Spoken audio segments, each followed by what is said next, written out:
Do you guys remember in the first video where I said, if this video gets 100 likes then I'll make it into a series? No? Well, because me either. I never said that. But for real, I do really appreciate the support behind the first video, especially because I love making these videos. As always, if you disagree with any moves I deem to be the most annoying, be sure to voice your opinion in the comments below. Let's see, what else? Oh yes, lick, comment, and subscribe to help show your support for the video and channel. With that out of the way, let's get going. Well, excuse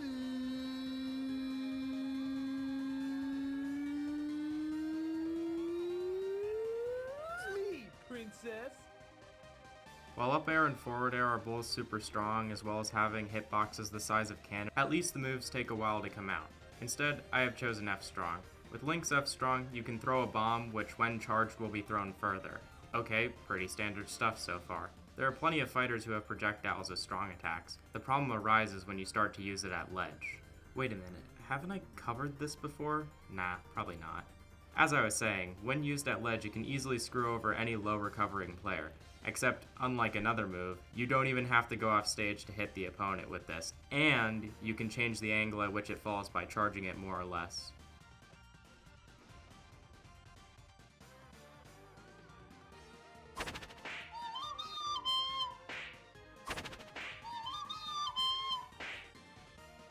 Just for reference, when talking about Zeta, I'm referring to the most recent version of normal Zeta. Not old Zeta, day 1 Zeta, boss Zeta, or whatever this thing is. If we weren't talking about current release Zeta, Clone would easily take the cake. For those of you who don't know what Clone is, previously, Zeta was able to throw out a projectile anywhere on the stage that would stay in place for a while before disappearing. If the opponent touches this projectile, Zeta would quickly teleport to them and hit them. Also, it was spammable. Yes, this is just as broken as it sounds. For a while now though, it has been replaced with this side special, which was a much needed change in my opinion. But none of this matters because we're talking about current day Zeta, not old Zeta. That's right, I just wasted a whole, 30 seconds of your time on nothing. Zeta's real most annoying attack is Charged Up Special. Zeta is already fairly good at juggling opponents with up air, and when you add in a move that can kill starting at 70 off the top, it becomes borderline broken. I remember this up air into up special chain used to be so strong back in the day, I was able to beat Ronald with it. Sai has since changed how Zeta's charge meter works, making this move a bit weaker, but the move is still relatively strong for killing up the top when combined with up air. Okay, I'm done rambling about Zeta now, let's move on.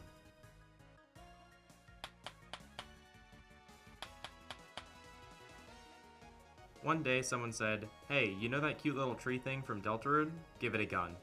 Now go make it fight furries. And that, kids, is how Rauscai with gun was created. There's also Rauscai with drug addiction, but we don't talk about that one. As for Rauscai with gun, they are a mainly projectile-based zoner character. That sounds fun. Right? Correct. This character is actually really well balanced for an all projectiles-based character. All the moves that come out quickly have weak, short-range projectiles, with the ones that come out slower packing more of a punch as well as traveling further. But then we get to side special and oh boy. I think the main problem I have with this move is that Rauscai doesn't have to commit to it. You can just use side special and then jump away from the minigun to keep attacking your opponent while the minigun is still firing. In my opinion, you should be stuck to the gun for the whole move, but in return, the gun would do a whole lot more damage. Sort of like how Heavy has to commit to revving up his minigun to fire. It leaves you more vulnerable, but has great rewards if used correctly. Who's that Pokemon?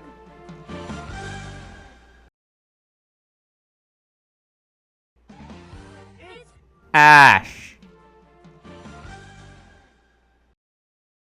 This has honestly been the first character I've had a hard time deciding on a move for. You'd think it would be easy since this character is really just furry Little Mac, but it turned out to be quite the opposite. I have played Ash before, but I never really started to love them until making this video. Forward air and down air are just so fun to hit with, especially forward air with that crisp sweet spot sound. God, it's like hitting a double donk. I could listen to that sound all day.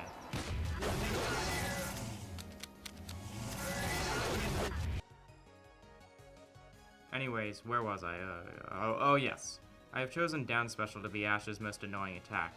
This pulls opponents towards you and can be comboed into down strong at lower percents and up strong at higher percents. Although the projectile does have relatively short range, and comboing into a strong attack does require some proper spacing, so it's honestly not that bad. Overall, Ash is an amazing character and feels like what Little Mac should have been. A character that is strong on the ground but can still hold their own in the air. If you haven't already, I highly recommend you try out Ash. Come on! Come on! Come on! Come on! You know him, you love him, you clicked on the video for him, it's Fox. 100% accurate. Disregarding the whole fiasco of Fox being pretty much impossible to beat with any normal character, let's try to find the attack that is the least fun to fight against, not the most powerful, because remember, this series is about characters' most annoying attack, not their most powerful.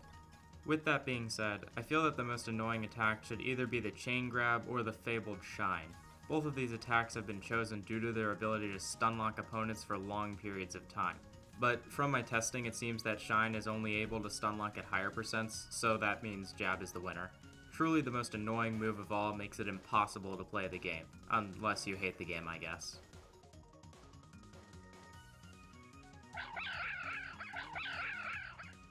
Now, look, I think Hayuku is a very funny character. You've got a funny double jump, a funny side special, and an especially funny kill animation. I think it's safe to say that Hayuku is a pretty funny character. But I'd be lying if I said that neutral special is funny. It isn't. I don't care if the move takes forever to charge, I don't care if the projectile is as slow as the Bison, and I don't care if it's completely my fault for getting hit by it, because once I do, all I can do is watch as the Hayuku slowly approaches, and then hits me with a strong attack. Yo, did he just walk up slowly and down smash? He did. He really did, though. Lamp oil, rope, bombs. You want it? It's yours, my friend, as long as you have enough rubies.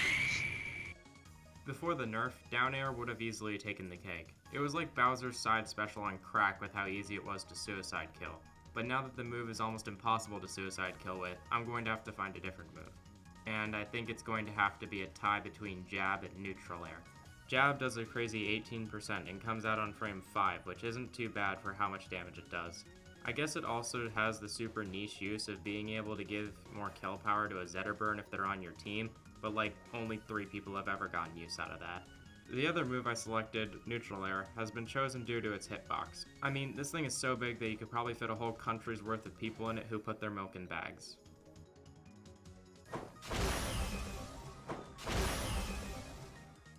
You may not know who this character is, but I highly recommend you try them out. They have the 3 F's of a good character. They're fun, flashy, and fast. But of course, because of how fast this character is, there was bound to be at least one move that was annoying. For Monarch, that move is side special. Because of how fast the move comes out, the quick speed of the projectile, and the instant teleportation, this move can be pretty disorienting. It actually used to be even worse. It used to swap places with your opponent, which was not only even more disorienting, but strong too. You could pretty much just jump off stage and use side special to swap places with the opponent, instantly putting them at a disadvantage. I guess it has gotten better, but it's still not fun to be relentlessly hunted down by a good Monarch player, never being able to escape their combo.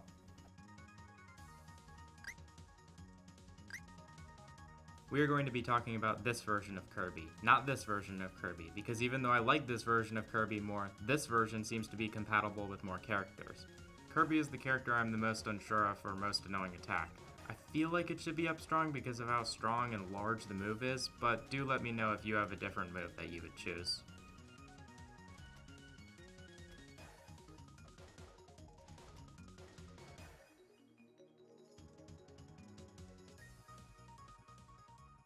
Mouse is an interesting case because they are probably the one character that I have a problem with the sprite. Look, I get it's supposed to be a rat, but this is a little ridiculous. Pretty much only down tilt moves can hit the little rodent. If the sprite was just a little bigger, maybe about the size of Gooey, it would be playable. But then again, we don't really want to have a whole Dark Souls problem. With all this said though, I wouldn't change the size of Rat's sprite. Sure, it's annoying, but I like how goofy the sprite is. It gives off the same vibes as King Bowser. Sure, it's a bit gimmicky, but it's always fun to mess around with. Oh, and if you're wondering what move is the most annoying, it's side special. I hate the fact that it's practically a guessing game as to where the rat will pop out from. I do really like the design of the move though, with the rat going behind the stage and then reappearing. And with that, this is the end of the second episode of Workshop Characters' Most Annoying Attacks. But before I end the video, I just wanted to say thank you for the massive amount of support on the last video. Some of my videos have done really well in the past, but I've never really received feedback and support to this degree before. If you like what I make, click all the little buttons and comment down below if there's a character you want to see in these videos. Thanks for watching, and goodbye.